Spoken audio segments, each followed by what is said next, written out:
Walter Augusto da Silva. Próprio, é ele mesmo. Como é que você conheceu o paraquedismo, Walter? Olha, eu conheci o paraquedismo, eu servi aqui no antiga escola de especialistas, aí, que hoje é Sindacta 2, isso em 67. E eu tinha como sonho ser piloto, queria ser piloto militar. Aí a coisa não funcionou, assim que eu terminei o serviço militar não funcionou. Eu até tentei fazer a escola de especialista lá em Pirassununga e não deu certo. Aí eu vim para o Aeroclube, que a gente atravessava direto Aeroclube do Paraná, aqui, Bacaxiri. Aqui, Bacaxiri. E sabia que aqui tinha escola de pilotagem, eu vim para cá para pedir informações sobre o curso de pilotagem civil aqui. E quando eu aqui cheguei em 69, início de 69, vi que existia o paraquedismo aqui. Eu não sabia que tinha. Na época o paraquedismo não era divulgado como hoje. Né? Fazia 2 anos que tinha sido fundado o clube aqui, o Albatroz. E aí eu achei interessante o negócio do paraquedismo, me chamou a atenção e eu não quis mais saber de pilotagem. E no mesmo dia eu me inscrevi para o curso, era o 4º curso que estavam fazendo, estavam iniciando.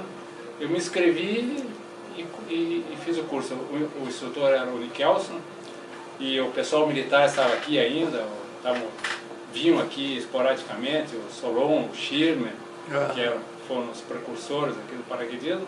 E aí iniciei o curso. Eram uns 13 ou 14 alunos na época. Inclusive um deles, que era na época ficou meu melhor amigo, que era o pai do Pedrinho, o Jurandir. Fez o curso junto comigo. E aí começamos o curso, eu comecei a saltar semiautomático, de Paulistinha, que era complicado, a própria faixa falou. Na época a gente não sabia nada, né, de reta, de lançamento de sonda, essas coisas. A gente ia porque o instrutor dizia, olha, na realidade até o meu primeiro salto eu nunca esqueci, que foi o Ogata, o comandante Ogata, que me lançou, ele que fez a reta, ele que disse onde podia sair. E eu me senti uma sardinha dentro de uma lata para sair com o T10 de dentro do Paulistinha. A gente fica enterrado com aquele T10 até eu sair do Paulistinha, consegui sair. E o primeiro salto foi em abril, 21 de abril de 1969. Foi o meu primeiro salto. Aí fiz uma série de semiautomáticos, aí passei para o início do salto livre. E aí o interessante do meu início de salto livre foi que primeiro, segundo e terceiro salto, vaca. Mas aquela vaca, né? De sair, virar ao contrário, nem sabia nem onde estava. E aí eu conversava muito com o Jurandir. Nós ficamos amigos e ficamos, tanto eu quanto ele. Jurandir e Lu. Jurandir e Lu, exatamente. E eu conversei com ele, Jurandir, o negócio é o seguinte, o que está acontecendo? A gente sai do avião, vira e como é que é, e nós conversávamos muito sobre isso, a gente fizemos um pacto, eu e ele. Ele disse, ó, Walter, vamos fazer o seguinte, nós vamos fazer o próximo salto de 5 segundos, nós já estávamos em 5 segundos, se eu virar a vaca ou você virar a vaca, nós vamos parar de saltar. Nossa. Disse, combinado. Ele foi o primeiro a saltar, chegou lá, saiu e estabilizou. E aí ficou a responsabilidade para mim. E eu saí de lá e estabilizei também. Foi a maior alegria do mundo. Eu nunca esqueci da sensação daquele salto. Eu consegui ver o avião, consegui estabilizar, abrir estável, tudo mais. E ali começou a paixão. Ali o bichinho acordou. E aí foi progredindo e a instrução que a gente tinha no clube na época era muito pouca. Não tínhamos contato com partes técnicas do paraquedismo. O Nickelson não tinha assim, recurso técnico para nos repassar, né, para progredir. E o salto era uma coisa meio difícil, já tinha um número maior de participantes no clube, poucos aviões, e aquele progresso lento, né, que tinha que ser muito mais rápido. Hoje a gente sabe que o progresso é ultra rápido, né? Quanto mais se salta, mais se ganha tecnicamente, né? E nós não saímos muito aqui de Curitiba para saltar.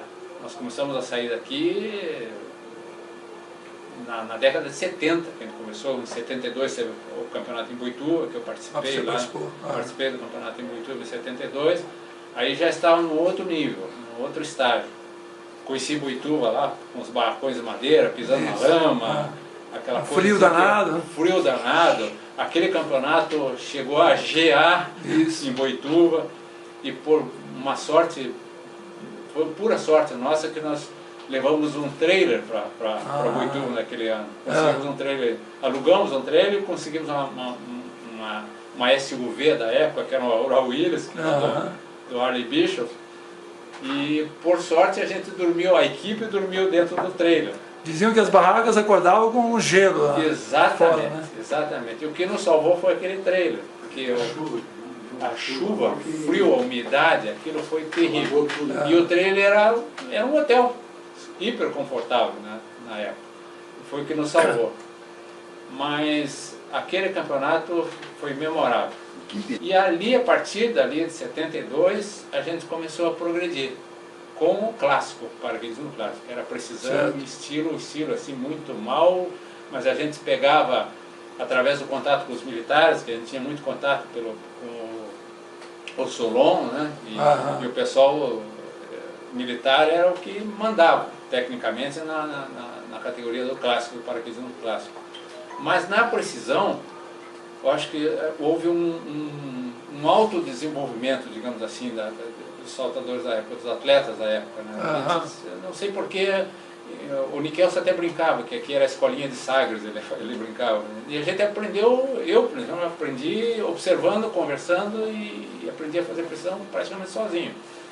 A observar vento, velocidade, porque não tinha bibliografia. Eu tenho por norma assim, eu fiz... Depois que eu parei de saltar, eu fiz triatlon, 25 anos de triatlon, eu participei de inúmeras provas, Ironman, uma série de coisas. Então, tudo que eu aprendi foi através de bibliografia. Fui atrás de treinador, conversei, estudei, e hoje eu dou personal training, inclusive, sou da área. E na época a gente não tinha bibliografia, porque a gente tinha uns filminhos muito safados americanos, que a gente vibrava com esses filminhos, 16 milímetros, tem até hoje guardados, né? E Wings, mais tarde, né? E a gente não tinha uma bibliografia técnica e pouco se conversava sobre isso tecnicamente. Então a ascensão técnica eu considero na época foi muito difícil. E o Paraná foi terceiro lugar no campeonato em São José dos Campos, né? Exatamente. Em 73. Então nós tivemos uma boa escola de precisão aqui, na parte de precisão. O estilo a gente desenvolveu, mas muito pouco. Eu comecei a fazer estilo realmente, que eu me lembro bem, foi num curso de monitor, que até foi o Palma, que foi o nosso instrutor. Nelson Palma. Nelson Palma, em Blumenau, que uma parte do curso a gente tinha que fazer uma meia série de estilo lá, uma das partes do curso, da parte técnica do curso de monitor. Quando nós começamos a sentir o desenvolvimento do trabalho relativo, que na época a gente via muito o fan jump, né? não tinha ainda o TR4, aquela coisa desenvolvida, e a gente já viu as equipes, o pessoal de São Paulo principalmente, já com um nível um pouquinho mais elevado, saltando mais à vontade, digamos assim. E ali despertou, ali que despertou para gente. A equipe estava eu, o Mário, a Alba e o Selva. E o Cassimiro também. O Selva não estava. O Selva não estava, é a Alba. Em Manaus era o Búfalo que lançava e os militares botaram, imagine só, a saída pelas duas portas laterais. 2 saíam por uma porta e 2 pela outra para fazer um TR4. Exigia mais, né? E aí eles instruíram, porque o pessoal que não sabia nada, disse, não, sai 2 aqui e 2 ali. Não, mas se sair os 4, não, tem que ser 2 em cada porta, que depois você se encontra e aí começa. Isso é folclórico, né? Mais tarde abriram as rampas. Depois de muito tempo treinando, competindo e tal, aí o Solon era o presidente da Federação Paranaense. Solon Rodrigues dos Santos. O Santos era o presidente da federação e ele estava deixando a presidência da federação. E surgiu o meu nome para a federação. E eu não queria, mas acabei assumindo. Então, como a gente sabe que naquela época todo mundo deu um pouco de si, e teve prejuízo, como eu tive, financeiro e pessoal, porque a gente não era, é um esporte que não tínhamos recurso, né, para tocar o esporte. O recurso a gente batalhava em cima. E na época eu estava trabalhando direto e trabalhando muito e assumi a federação e tentei fazer o que eu pude. Tentei fazer campeonato, teve uma vez tentei fazer um encontro, não deu certo. Mas o que deu muito certo na minha gestão, que eu tenho orgulho em falar, é que eu fundei e desenvolvi o paraquedismo no norte do estado do Paraná, em Londrina. Eu fundei o clube lá, inclusive levei o Campeonato Brasileiro para lá, em Londrina. De 84. Exatamente. Exatamente. Então, e até hoje está lá, o esporte está lá e o paraquedismo desenvolveu bastante na época. E a gente, na época, abria mão de tudo para tentar desenvolver o esporte. Né? Tudo que você fazia era por diletantismo, né? Exatamente. Ninguém tinha interesse financeiro. Por amor. Era assim, um paraquedismo, literalmente o paraquedismo romântico. Né? Eram as amizades. Que, na minha opinião, foi a melhor época do paraquedismo brasileiro. Com certeza absoluta. Quando éramos todos uma só grande família. Certeza. Eram as amizades, o desenvolvimento que a gente via, o autodesenvolvimento pessoal, psicológico, né? Só financeiro que não. Pelo contrário. Esse era o despesa. Exatamente. Eu costumava dizer que a única maneira que eu conheço de se sair com uma pequena fortuna do paraquedismo é ter entrado com uma grande. Com uma grande fortuna, exatamente. Eu tenho inclusive um depoimento para dar com relação a esse aspecto. É que eu perdi um ano de faculdade, que eu fiz economia e educação física, e eu perdi um ano de faculdade na faculdade de economia, na Federal, por conta disso. Porque quando nós perdemos um avião aqui no Aeroclube, que era o chamado Galicante, e ficamos sem avião. E o Aeroclube sempre nos deu o máximo apoio, sempre nos deu respaldo para o desenvolvimento, para a prática do paraquedismo, para as demonstrações, para tudo, enfim. E quando teve o acidente com o Galicante, nós ficamos praticamente assim, nos tiraram o tapete, né? Puxaram o tapete literalmente. E existia um avião no estado, que era do estado, no Cessna, e aí nós começamos a confabular no sentido da doação desse avião pelo estado. Só que estava muito difícil. Então o que eu fiz? Eu ia toda semana no Palácio do Governo tentar audiência com o governador do estado, duas vezes por semana. Ficava lá cozinhando 2 horas sentado, até me conheciam lá no Palácio. Tinha algumas pessoas que eu conhecia por relação de amizade e tal, e relações sociais, e que me atendiam e disseram: o governador agora não pode, aguenta mais um pouco, espera. E com isso eu perdi muito, porque era pela manhã, e eu estudava pela manhã na faculdade, e acabei perdendo muito de faculdade por conta disso. Mas o avião, quer queira que não, veio. De uma forma ou de outra veio.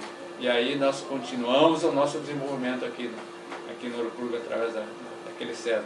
ETN? O ETN. Exatamente. Virou IJB. Virou IJB. Você podia contar a história do DQX, que foi um avião importantíssimo, talvez o mais importante, o mais famoso avião de lançamento de paraquedistas? O DQX ele é um ícone no paraquedismo brasileiro, eu considero. Porque da época não tem quem não conheça o DQX.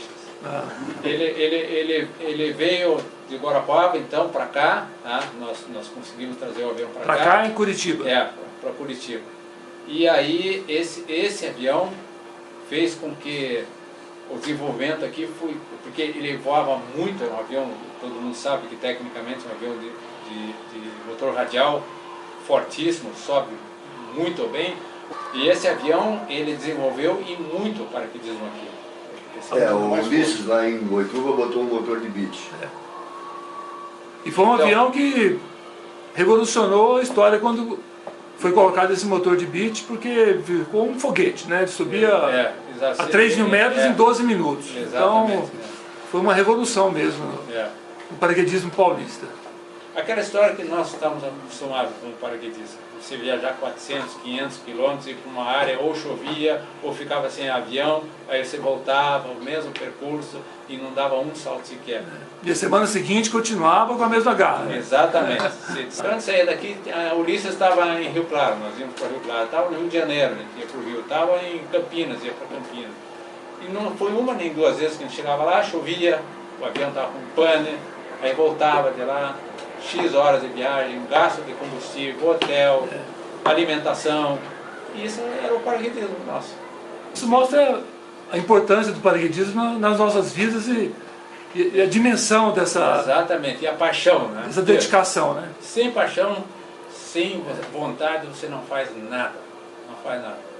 Eu faço outro esporte, faço há muito tempo, então, e eu sou treinador também desses esportes. Então o que eu observo, assim, por exemplo, com o triatlon, que é um esporte que exige muito do treinamento e da cabeça do atleta, e às vezes eu vejo alguns atletas assim que eles esmorecem assim a curtíssimo espaço de tempo. Ah, tem que fazer tal coisa, ah, vai estar difícil, tal. Eu nunca vi isso no paraquedista, nunca vi. Tanto é que todos nós aqui, nós temos experiências enormes de esforço, às vezes para dar um único salto. Uhum. E às vezes nesse único salto sai uma história tão grande como... E ficávamos uma semana falando nesse salto de 30 segundos. Estamos falando até hoje. Estamos falando até hoje. Estamos registrando até hoje as histórias. Eu tenho inúmeras histórias desse tipo de coisa. Inúmeras histórias. Que a gente guarda até hoje. Eu sonho até hoje com as histórias. Com coisas que poderia ter acontecido, não aconteceu, que aconteceram e não deveria ter acontecido, e que não aconteceu porque eu não estava saltando no momento, porque foi fulano no meu lugar. Todos nós temos essas Resumindo, eu acho que foi uma dádiva para todos nós termos conhecido o paraquedismo. Com relação à amizade, ao companheirismo, à dedicação, à amizade propriamente dita, aquela amizade pura, verdadeira, né? Não existe esporte igual. Eu duvido que apareça um esporte igual ao nosso. Beleza, muitíssimo obrigado, Walter. Foi um prazer ouvir o seu depoimento. Obrigado e parabéns a você pelo teu trabalho. Muito obrigado.